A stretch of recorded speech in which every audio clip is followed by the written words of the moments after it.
खटाखट, ये चमचों का काम होता है। अरे कहने लगे हमने तो ना इनको कोई श्राप दिया ना कुछ दिया, हम तो अब शंकर जी से भी 4 कदम आगे। ये सोचकर एक दिन क्या किया, अपनी प्रशंसा को सुनाने के लिए कि हमने काम को हराया है, ये मानेगा कौन जब तक दिखाएंगे नहीं। यदि कोई कमजोर व्यक्ति किसी को जाकर एकांत में इधर पंडाल के पीछे पटक दे, पंडाल के आगे आ जाए और कहते हमने पहलवान को पटक दिया, तो यहाँ बैठा कौन मानेगा। दुबले पतले हो पटका जरूर, हमारे सामने पटको तो हम जाने, अब वही सामने जब पटक दे तब मानोगे। अब नारद जी ने कहा हमने काम को हराया है, ये मानेगा कौन। जो काम ने पुष्पों का हार पहनाया, नारद जी ने निकाला नहीं, पहने पहने चले गए कहाँ, शंकर जी के दरबार कैलाश पर्वत पर। नारद जी भोले बाबा के पास पहुंचे और भोले बाबा के पास पहुंचकर क्या कहने लगे कि तब नारद गवने शिव पाही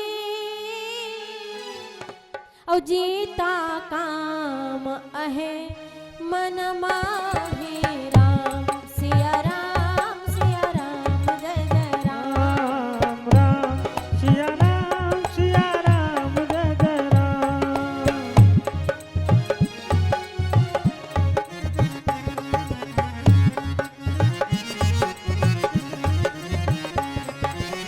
आज भोले शंकर जैसे कैलाश पर नारद जी नारायण नारायण करते हुए पहुंचे, बाबा देखकर मुस्कुराए, रे नारद जी आए हैं, राम कथा होगी, क्योंकि नारद जी हमेशा मेरे राघव की चर्चा सुनाते हैं। आज जैसे ही नारद जी पहुंचे और जाकर काम कथा सुनाने लगे। आज राम कथा की जगह काम कथा।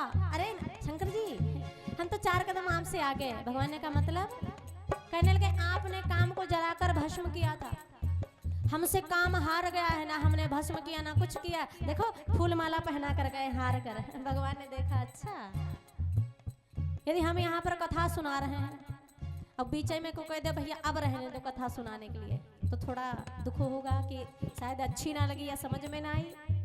आज शंकर जी को राम कथा की जगह काम कथा नारद जी सुनाने लगे, अपनी प्रशंसा बताने लगे। बीच कथा में रोक दिया। शंकर जी ने कहा बस अब मत सुनाइए मत सुनाइए। नारद जी को कहा मतलब, कहने लगे महाराज ये जो कथा हमको सुनाई है ये हमको ही नहीं, आप किसी को मत सुनाना। तब नारद ने कहा यदि कोई बात छिड़ जाए, कोई प्रसंग चला जाए तब भी नहीं। तब भगवान शंकर ने कहा 12 बिन पौनी तो ही जिमे यह कथा सुनाया मोहि। राम सिया राम जय जय राम, राम सिया राम जय जय राम। तब भगवान शंकर ने कहा, क्या कहा, तिमी जाने जा रही सुनावा कबहू, चलई प्रसंग दुरा यूं तबहू।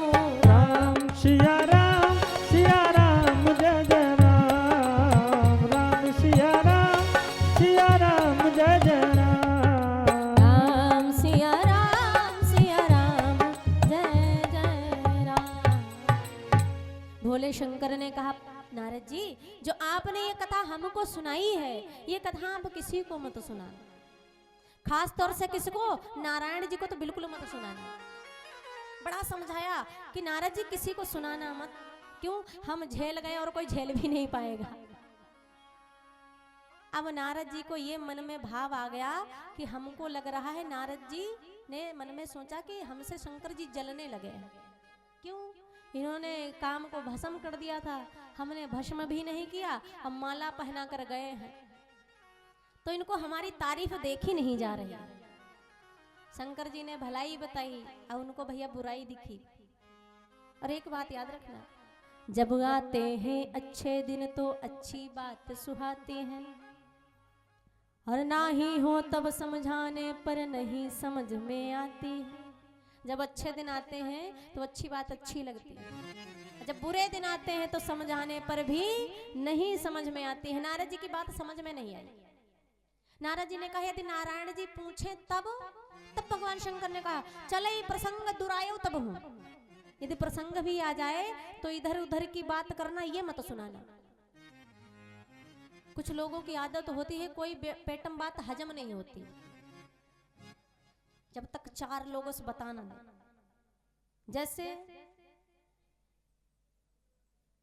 जैसे यदि एक सहेली दूसरी सहेली से कुछ गुप्त बात बता रही, कहीं से सुन लिया उसने, लोग कहते हैं कि भैया दीवालों के कान होते हैं, जब कान में दीवालों में कान लगाकर खड़े रहोगे तब तो दीवालों के कान होंगे।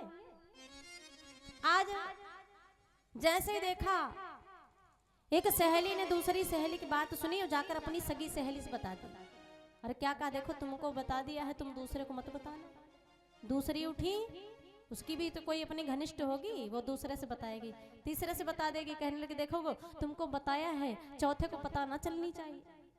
वो उठेगी दूसरे को बताएगी, यानी कि पूरे लखीमपुर में बात फैल जाएगी, पर अंततः यही टॉपिक लगा रहेगा कि किसी को बताना मत। पता सबका,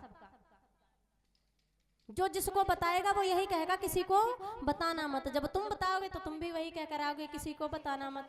जैसे मानस पाठ होता है 24 घंटे बाद, तो एक संपुट लगा दिया जाता है, हर दोहा के बाद हर चौपाई के बाद वो पढ़ना पड़ता है। ऐसे संपुट लगा देते हैं चुगली करने में, किसी को बताना मत, दूसरे किसी को बताना मत। अरे जले लखीमपुर भर में बात फैल न जाए तब तक बताना ही मत, पता सबका। नारद जी पहुंचे, अब भैया पेट में बात हजम नहीं हो रही कि तारीफ हम सुने कैसे। भगवान नारायण पहले से तैयार बैठे, अंतर्यामी है, सब जान गए। एक दिन उठाया, करतल वीणा वादन करते हुए नारद जी कहाँ पहुंच गए, वैकुंठ धाम, कि बताकर जरूर आएंगे। शंकर जी को हमसे जलन होने लगी, पहुंच गए।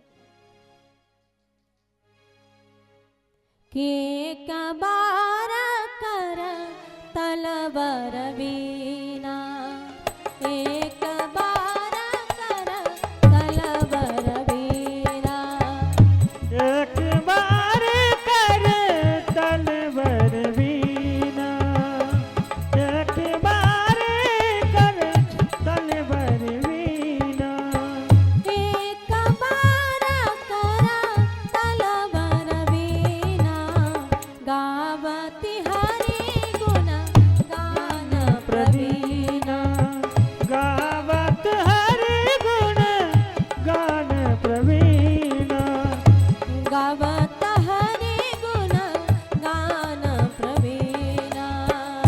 जय सिया राम, जय सिया राम, राम सिया राम, जय सिया राम। एक बार कर तलवर वीणा, और गावत हर गुण गान प्रवीणा। करतल उठाई, वीणा वादन करते हुए हाथों से चल दिए। कहाँ? नारायण के वैकुंठ धाम। नारायण जी पहले से तैयार बैठे थे कि आए, नारद जी का अभिमान हम और बढ़ाए। जैसे नारद जी आए, नारायण नारायण पूरा कह भी नहीं पाए, नारद जी अपनी शेष सैया से उठे, हृदय से लगा लिया। कहाँ लगे? अब तुम महाराज चरणों में नहीं, तुम्हारी जगह हृदय में है। क्यों? हम तुम्हें एक बराबर, हम और आप एक बराबर, हमें तुम्हें कुछ ज्यादा भेद नहीं है। अब नारद जी ने सोचा, मतलब पहले हम, लग रहा है हमारा पावर पता चल गया। भगवान ने और अभिमान बढ़ा दिया नारद जी का। क्यों? भगवान का भोजन जानते हो, अहंकार को खाते हैं भगवान। आपके भीतर यदि भगवान ने सब कुछ दिया और उस सब कुछ पाकर आपके भीतर अहंकार नहीं आया, तो वो सब कुछ आपके पास रहता है। यदि कुछ पाकर आपके पास अभिमान आ गया, तो आपके पास वो ज्यादा दिन चीज टिकने वाली नहीं है। जैसे यदि आपको अपने रूप का अभिमान है, आप सुंदर हो, तो किसी कुरूप को देखकर यदि हंसी आ रही है कि हम बड़े सुंदर हैं, बड़े सुंदर हैं, तो भगवान ने कहा वाह, अपने सुंदरता का इतना अभिमान। अब भगवान को उस अहंकार को खाने का मन कर दिया। आप जा रहे हो महाराज, जैसे लखीमपुर चौराहे पर पहुंचे, पीछे से मोटरसाइकिल आकर टक्कर मारी, आप गिरे, नाक फूट गए, कान में मार छिलछिला गया। जितनी सुंदरता थी वो सब नष्ट हो गई, आप कुरूप हो गए। तो किसी भी चीज को पाकर यदि आपके भीतर अभिमान आ गया तो वो ज्यादा दिन तक टिकने वाली नहीं है। नारद जी के मन में मारा अभिमान आ गया। देखो अभी देखो माला भी नहीं निकाली है, पहने बार बार खुशबू ले रहा, काम ने पहनाई थी, काम को जीता है। भगवान ने तब तक हृदय से लगा लिया। कहने लगे अरे नारद जी अब आपको हमारे धाम में आने की जरूरत नहीं, जब हमको मिलना हुआ करेगा हम खुद ही आ जाया करेंगे, हम तुम बराबर बराबर। आज से आप भगत और भगवान वाला भाव नहीं, मित्र मित्र हो गए। अरे नारद जी मन है मन में बहुत प्रसन्न। देखो शंकर जी मना कर रहे थे मत बताना मत बताना, बिना बताए जान गए। नारद जी वहां से गए। लक्ष्मी मैया ने हाथ जोड़कर कहा प्रभु नारद जी का अभिमान कम करने की बजाय आपने बढ़ा दिया। भगवान ने कहा देवी बढ़ाया नहीं है, जड़ से इलाज करना प्रारंभ किया है।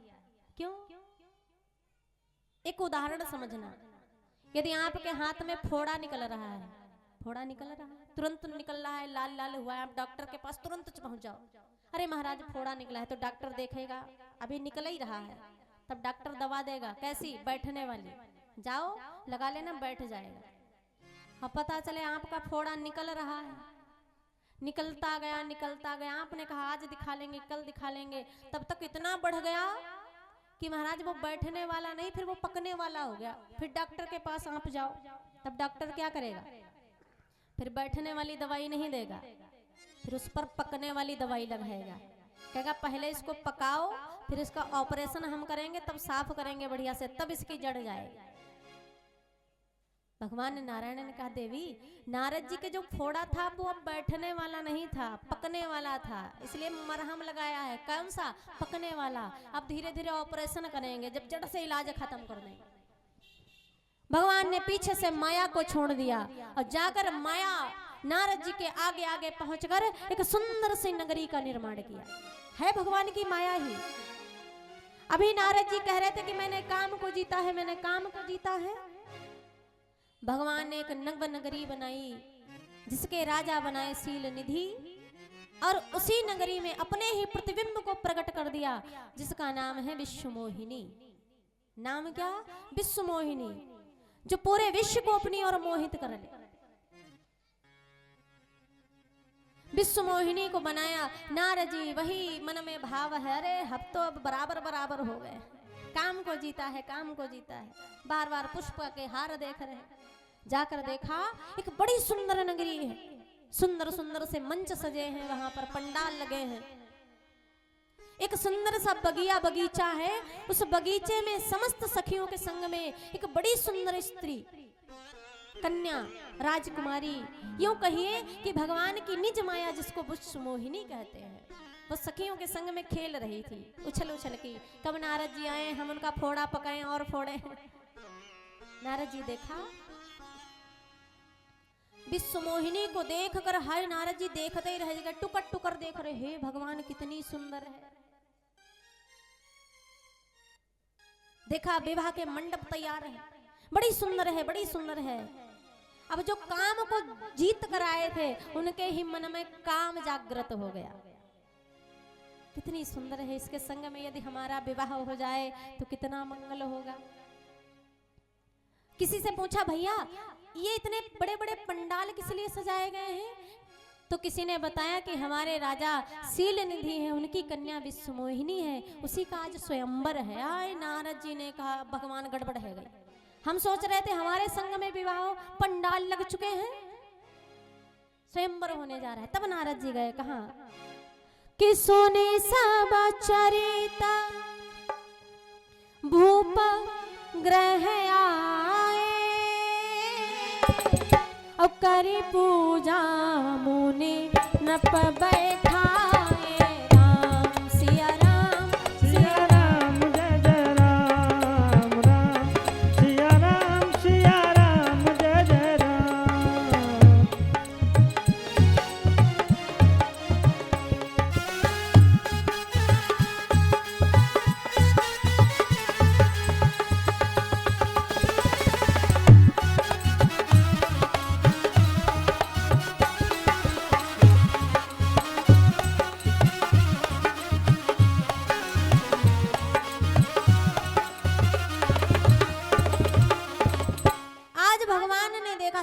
सब चरित भूप ग्रह आए।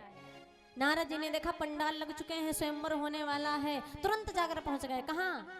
कहने लगे यदि किसी की छोरी पसंद आए तो सबसे पहले उसके बाप से मिलना चाहिए भैया, यदि कुछ हो जुगाड़ उगाड़ तो विवाह हो जाए।